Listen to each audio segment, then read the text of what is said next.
আসসালামু আলাইকুম। ঈদ মোবারক সবাইকে। কেমন আছো তোমরা সবাই? আশা করি সবাই অনেক ভালো আছো। তো চলো আমরা সরাসরি রান্নার রেসিপিতে চলে যাই। আজকে আমি তোমাদেরকে রান্না করে দেখাবো ফ্রাইড রাইস। আর ফ্রাইড রাইসটা তোমরা শুধু ভেজিটেবল দিয়েও করতে পারো বা ডিম দিয়েও করতে পারো। যেহেতু আমি এখানে ডিম ব্যবহার করব, সো এটার নাম হবে এগ ফ্রাইড রাইস। যদি আমি চিকেন ব্যবহার করতাম তাহলে হতো চিকেন এগ ফ্রাইড রাইস। আচ্ছা, আর কথা না, সরাসরি আমরা রেসিপিতে চলে যাই। তো আমি একটি বড় ডিশ নিয়েছি, এটার মধ্যেই আজকে আমি রান্না করব। ডিশের মতোই পাতিলটা। তো এটার মধ্যে প্রথমে আমি চিকেন ফ্রাইয়ের যে তেলটা, সেই তেলটা নিয়েছি, কারণ আমি অন্য তেলটা এখানে ইউজ করছি না। আর যে চিকেন ফ্রাইটা করছিলাম সেটা আমি এই ফ্রাইড রাইসের সাথেই সার্ভ করব। তো তেল ভালো করে গরম করার পর আমি পেঁয়াজ কুচি আর রসুন কুচি দিয়েছি। এটা হালকা ভেজে নিব ভালোভাবে। একটু হালকা হালকা বেরেস্তা হলে আমি এখানে 5-6টা ডিম দিয়ে দিব ভেঙে। ভালো করে ডিমটা ফেটিয়ে আমি এখানে ঝুরা ঝুরা করে নেব। ভালো করে ঝুরা করা পর্যন্ত আমি আস্তে আস্তে করে নাড়তে থাকবো। একেবারে খুব বেশি ঝুরা ঝুরা করব না, তাহলে ডিমগুলোর অস্তিত্বই পাওয়া যাবে না। পেঁয়াজগুলোকে আমি সাইডে রেখে ডিমটা তোমরা ভিডিওতে দেখতেই পাচ্ছ, আমি সময় নিয়ে ঝুরা ঝুরা করে নেব।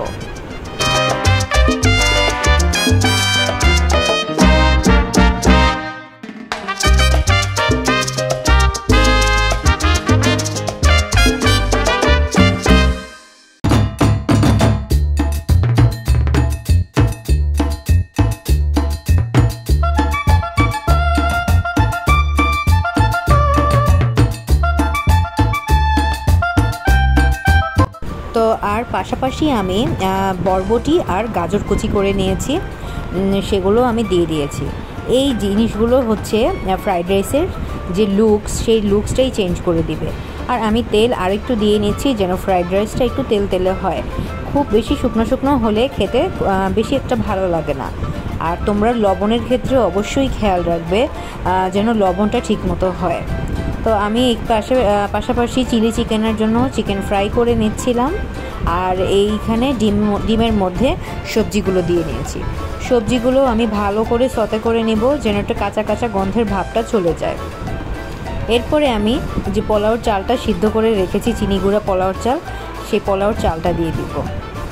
আমি পোলাওর চালটা 80% সিদ্ধ করেছি। তোমরা চাইলে 70%ও সিদ্ধ করতে পারো, যার যার টেস্টের উপর ডিপেন্ড করে। কিন্তু বেশি সিদ্ধ করলে ফ্রাইড রাইস ঘ্যাতঘ্যাতা হয়ে যাবে আর বেশি নরম হয়ে যাবে। আর আমি অনেকগুলো ফ্রাইড রাইস একসাথে করেছি। তোমরা চাইলে অল্প অল্প করেও করতে পারো। অল্প অল্প করে করলে রেজাল্ট খুবই ভালো আসে, টেস্টও ঠিক থাকে।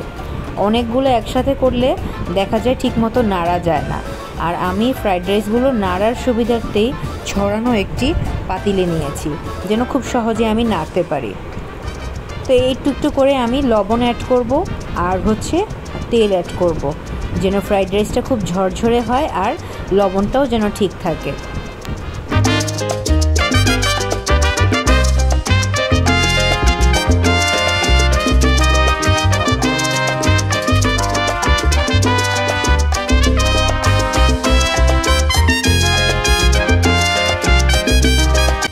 আর রান্নার মাঝে মাঝে আমি পাশের চুলাতে চিকেন ফ্রাই করার পাশাপাশি একটু পরপরই ফ্রাইড রাইসটা নেড়ে দিচ্ছিলাম, কারণ ফ্রাইড রাইসটা যত নাড়বো আমি তত ঝরঝরে হবে আর খেতেও অনেক ভালো লাগবে।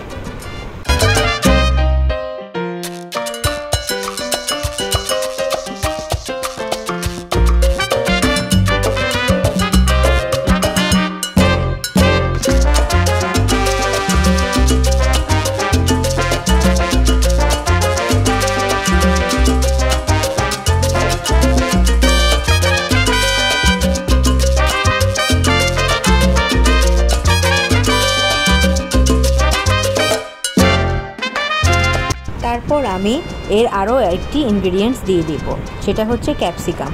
ক্যাপসিকাম দিলে ফ্রাইড রাইসের লুকস আরও দ্বিগুণ চেঞ্জ হয়ে আসে আর খেতে এত চমৎকার লাগে। যখন তোমরা প্রতিটা বাইটে বা চামচ দিয়ে যখন ফ্রাইড রাইসটা খাবে, তখন যখন ক্যাপসিকামটা বাইটে পড়বে খুবই মজা লাগে। তোমরাও চাইলে এটা ট্রাই করতে পারো। আর যারা যারা বাসায় এটা ট্রাই করবে আমাকে কমেন্ট করে জানিও। তোমরা কে কোথা থেকে আমার ভিডিওটা দেখছো প্লিজ কমেন্ট করে জানিও। আর আমার ভিডিওটি যদি ভালো লেগে থাকে একটি লাইক দিও আর আমার চ্যানেলটা সাবস্ক্রাইব করো। তো চলো আমরা আবার রেসিপিতে চলে যাই। সব শেষে আমি ফ্রাইড রাইসের একটা ফিনিশিং দিয়ে দিয়েছি, সেটা হচ্ছে গোলমরিচের গুঁড়া। সেটা আমি ব্লেন্ডারে গুঁড়া করিনি, গোলমরিচটা আমি আমার হামানদিস্তাতে ছেঁচে নিয়েছি। এটা ভালো করে আমি ইনস্ট্যান্ট ক্রাশ করি যেন স্মেলটা ঠিক থাকে আর মশলার যে গুণগত মান সেটাও যেন বজায় থাকে। আগে থেকে গুঁড়া করে রাখলে অনেক সময় দেখা যায় ঝাঁজটা চলে যায় আর স্মেলটা থাকে না। তো তোমরাও এটা এভাবে ট্রাই করে দেখবে। আমি চাউমিনে বা ফ্রাইড রাইস হোক বা চিলি চিকেন হোক সব কিছুতেই ইনস্ট্যান্ট এটা ক্রাশ করে দিই। এই যে আমার চিলি চিকেনটা তোমরা দেখতে পাচ্ছ, এর রেসিপি খুব শীঘ্রই তোমাদের সাথে আমি শেয়ার করব। আর সেই সাথে ফ্রাইড রাইসেরটা তো আজকেই তোমাদের সাথে শেয়ার করলাম। সবাই অনেক ভালো থেকো, সুস্থ থেকো। আল্লাহ হাফেজ।